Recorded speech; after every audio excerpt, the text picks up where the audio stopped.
हाँ, तो बाबू लोग इम्पोर्टेंट क्वेश्चन के साथ हम लोग हिंदी में आज करेंगे नेताजी का चश्मा। नेताजी के चश्मा में हम लोग कुछ इम्पोर्टेंट क्वेश्चन को पढ़ेंगे और देखेंगे और समझेंगे। कहानी तो हम लोग पहले पढ़ चुके हैं, केवल इम्पोर्टेंट क्वेश्चन करेंगे। तो आओ बाबू, भारत माता की जय के साथ शुरू कर देते हैं। नेताजी का चश्मा पाठ के लेखक है, माने नेताजी के चश्मा पाठ के लेखक कौन है? तो स्वयं प्रकाश। कौन है? स्वयं प्रकाश। सुभाष चंद्र बोस की प्रतिमा किस वस्तु की बनी थी? सुभाष चंद्र बोस की प्रतिमा किस वस्तु की बनी थी? संगमरमर के। और कौन बनाया था बाबू? वहीं के गांव के एक स्कूल के टीचर। ठीक है। अब बनाते बनाते क्या किया? चश्मा में छोड़ दिया, है कि नहीं? नेताजी की मूर्ति बनाया और चश्मा छोड़ दिया। तो अब देखो उसी पर कहानी है। एक हवलदार साहब थे, रोज दिन चौक से गुजरते थे, रोज दिन दूसरा दूसरा चश्मा नेताजी को देखते थे पहने हुए, है ना? तो इस तरह से है। तो कहानी हम लोग को नहीं, इंपॉर्टेंट क्वेश्चन देखना है। तो कैप्टन को क्या अच्छा नहीं लगता था? कैप्टन कौन था बाबू? चश्मा वाला। चश्मा वाला को क्या कहते थे? कैप्टन। वो कैसा आदमी था? बूढ़ा और मरियल था, लेकिन उसको कहता था कि कैप्टन है वो, है ना? नाम सुन के लगता था कुछ और, लेकिन देखने में लगता था कि ये कैप्टन है ना? अपंग भी था, लंगड़ाता उंगड़ाता भी था ना। चलिए, तो कैप्टन को क्या अच्छा नहीं लगता था? तो नेताजी की बिना चश्मे वाली मूर्ति देखना। बिना चश्मा वाली मूर्ति देखना जो है वो कैप्टन को अच्छा नहीं लगता था, इसलिए वो चश्मा बेचता था और वही चश्मा उनको पहना देता था, है ना?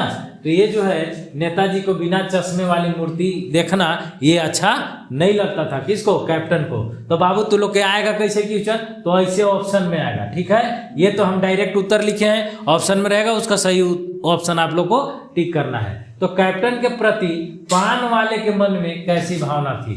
तो कैप्टन के प्रति पान वाले की मन में कैसी भावना थी? उपेक्षा की भावना थी, है ना? कैसी भावना थी? कुछ उपेक्षा की भावना थी। बूढ़ा मरियल सा आदमी कौन था? बूढ़ा मरियल सा आदमी कौन था? कैप्टन चश्मे वाला, है ना? चश्मे वाला का नाम कैप्टन था, कहता था लोग। बच्चे द्वारा मूर्ति पर कैसा चश्मा लगाया गया था? बच्चा द्वारा जब वो कैप्टन मर गया था, है ना, तो उसके द्वारा बस वो मरा, उसके बाद बच्चे द्वारा कैसे चश्मा लगाया गया था? तो सरकंडे की, यानी कि बांस के कमाची वाला, है ना? सरकंडे की चश्मा लगाया गया था। मूर्ति की ऊंचाई कितनी थी? कै फीट की मूर्तियाँ था? 2 फीट की मूर्ति था। और एक जो है वो बड़ा क्वेश्चन यानी कि दीर्घ उत्तरीय प्रश्नोत्तरी में नेताजी का चश्मा पाठ पढ़कर आपके मन में क्या विचार आता है?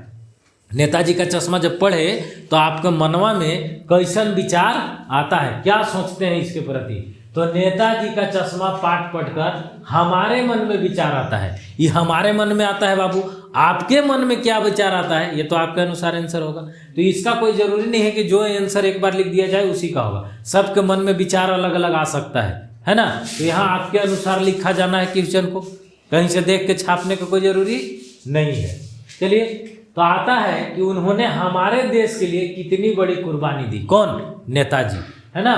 साथ साथ अन्य देशभक्तों की याद भी आती है, जैसे सुभाष चंद्र बोस, खुदीराम बोस, है ना, लाला लाजपत राय, बहुत सारे हैं। तो सुभाष चंद्र के नाम सुन के और सारे देशभक्त लोग के नाम याद आता है ना, जिसने हमारे देश के लिए कुर्बानी दी है, जो हमारे देश के लिए अपनी जान भी गंवा दी है ना, तथा अभी भी देशभक्ति जिंदा है।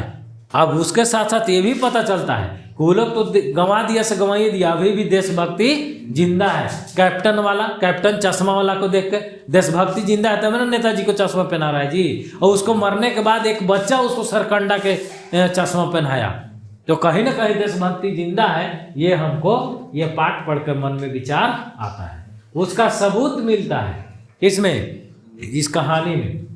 अतः हमें उसका सम्मान करना चाहिए। उनका मन किनका? जो देशभक्त हैं, जो हमारे लिए जान गंवा चुके हैं, कुर्बानी दे चुके हैं, या जो जिसके अंदर अभी भी देशभक्ति जिंदा है, उसके प्रति जो है उनका सम्मान करना चाहिए। हमें उनका सम्मान करना चाहिए। इन सब का किसी भी हालत में उनका मजाक नहीं उड़ाना चाहिए। ये नहीं कि वो कैप्टन था, अपंग था, चश्मा बेचता था तो अगर खूब मजाक उड़ाना।